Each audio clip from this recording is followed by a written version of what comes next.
Why can't you train at the field today? Is it because you don't live close to gorgeous, well-maintained fields like the pros? Or is it because it's cold and snowing outside, making it impossible to train in these conditions? Or maybe you just don't have the time to get there with school, work, and watching over your siblings. But you don't need to go to the field to improve as a footballer. In fact, you don't need to go anywhere at all. Welcome back to the channel, or just welcome if you're new. You heard me right. Everything you need to improve as a footballer today is right around you. So first things first, take a few minutes to really analyze your situation. What resources do you have available to you? How can you maximize your space? But also, what are the limitations of your situation? One thing that you probably overlooked when answering these questions is time. We all only have so much time in the day, so we need to maximize every second of it by being as efficient as possible. Keep that in mind as I give you the tools to improve in each of the key 5 pillars of the game, which are the mental,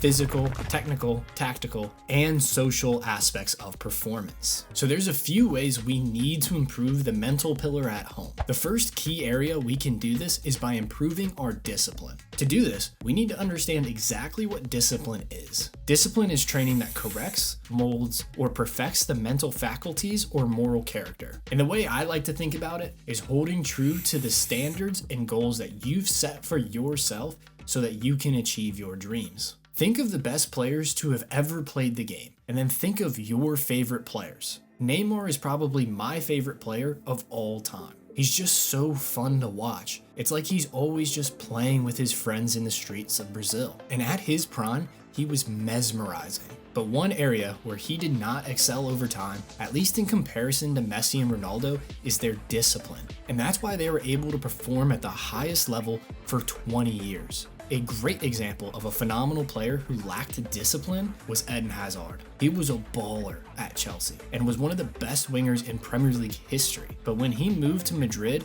he showed a real lack of discipline. Showing up for preseason, very overweight, and he never got to the heights he was expected to after that point. To be disciplined on the pitch, adhere to the game plan, and perform your role correctly in the team, you need to have discipline. But if you're only developing your discipline while you're on the field, which is around 3 hours a day tops, then there's 21 plus hours where you're either reinforcing good habits and building your discipline, or you're living with a lack of discipline and chipping away at all the hard work you've done. So how exactly do you improve your discipline? You need to turn negative thoughts into positive action. Right as you have that thought, it's an immediate response into action. So let's say that yesterday you said that you'd get a run in today or go to the field to work on your shooting. But today you woke up and you're like, I'll do it later. It's really cold out. Right then, you have an opportunity to build your mental toughness and discipline by taking positive strides towards reaching your goal. Think of it like your FIFA stats for mental toughness and discipline. If you decide, screw it, I'll go run or get ready to train right now, you're increasing your stats. You're building yourself up mentally, but if you push it off and don't go at all during the day, now your stats have dropped. You're a worse version of yourself now than before you started the day. This is a really effective way to push yourself to be a better player and person. And it also helps keep you motivated if you adopt looking at yourself with this lens. Just don't beat yourself up though if you do fall short. It happens. Just don't let it become regular, because that's how you lose your confidence too. Another way that you can improve the mental side of your game is by improving your mental health. This is super important for your game, but also just your health. If you're battling depression, stress, and anxiety, don't do it alone. I know it's hard, but open up to your friends, loved ones, and get help from a specialist. There's truly nothing as important in your life as your physical health and your mental health. But even if you don't struggle with your mental health to that extent, this is still an area you need to improve in. There's still things we can do at home to improve our mental health. Things like meditation and journaling can be really good for helping reduce stress and anxiety. Visualizing yourself achieving your goals can help combat laziness and fatigue by motivating you and improving your overall mood. All 3 of these are fantastic for your mental health and should be done regularly. The next pillar we're going to improve at home is the physical side of our game. This is things like your sleep, diet, hydration habits, and recovery. But I've preached on the importance of each of these many times in the past. So let's go a step further with your physicality today. You don't need a state-of-the-art gym to improve. You need to be doing things like push-ups to build your upper body strength, core workouts to strengthen your core and make you a stronger athlete. You can even strengthen your legs at home to make yourself a faster, more explosive player. I couldn't record this at home since I'm injured, but as you can see, you don't need much space to do a workout like this. And if you want to add weight, all you need to do is find heavy books around the house, put them into a bag, and bam, now you have a weighted vest. Remember, this is why we analyze all the resources we have available to us. Get creative, and there's often a solution to something that you think is holding you back. Just make sure if you're doing jumping exercises, you go outside in the yard or you're on the ground floor. You don't want to drive your parents or neighbors nuts by shaking the whole building with every jump. The third pillar of the game that you can improve in at home is the technical side of your game. For most of us, this is the most important pillar that needs strengthening. This is where we really need to get creative and make the most out of our surroundings. Clear out some space so that way you can do tight space ball mastery drills or even more traditional dribbling drills. Growing up, I'd spend hours dribbling around avoiding Legos that were on the floor. That taught me real quick to keep the ball close to me. But you could do the same thing with socks or whatever you have. And as I'm talking, I'm overlaying small space dribbling drills. You probably have enough space to do at your home. So that's dribbling taken care of. But the most important skills for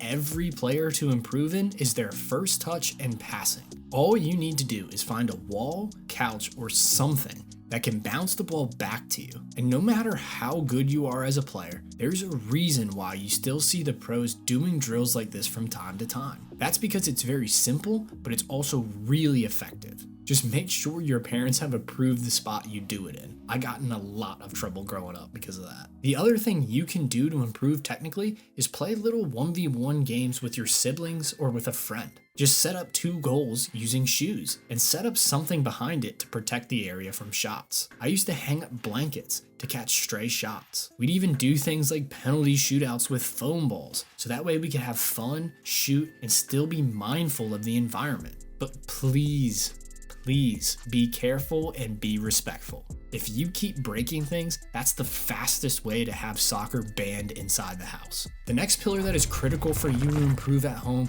is the tactical side of your game. One way that you can do this that I always bring up is by studying professional games. So I've talked about this many times, but one thing that you should be doing to improve your tactical understanding in the game and your soccer IQ is watching full professional games. Some of the FA Cup games get posted in their full match like this up onto YouTube.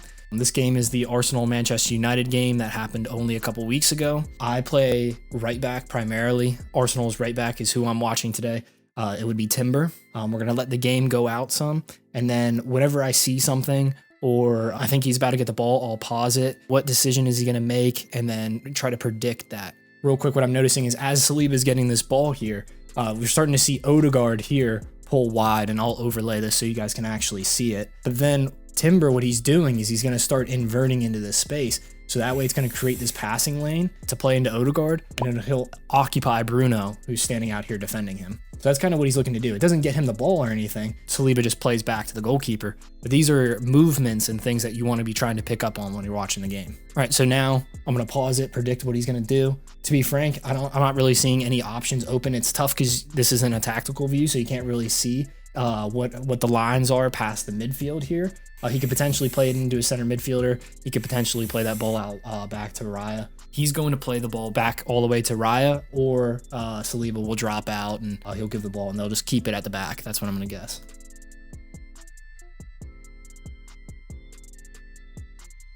So nothing's really opening up for him, and he does happen to actually go back to Saliba. So if I were keeping track, that would be 1 point. So a way that you can make this into a little bit of a game and then just see how you progress over time is by keeping track of points. So what you're going to do is keep track of the first 15 actions a player makes. Most likely it'll be on the ball stuff that you can really predict. I do that for the next 14 actions that Timber makes. and I keep track of my score. For every time you get it right, you get a point. If you want to find games that are around the same time in their career and use those games to kind of test yourself and see if your soccer IQ and understanding is improving. But you don't want to just do it for one player, because if you're doing it for one player, all you're doing is learning what that one player does. So what I do is I pick a few players that play a style of play or that play in a system that I want to play or that my team plays in, more importantly, and then you try to learn from them, and then you try to test yourself based off of what decisions they make.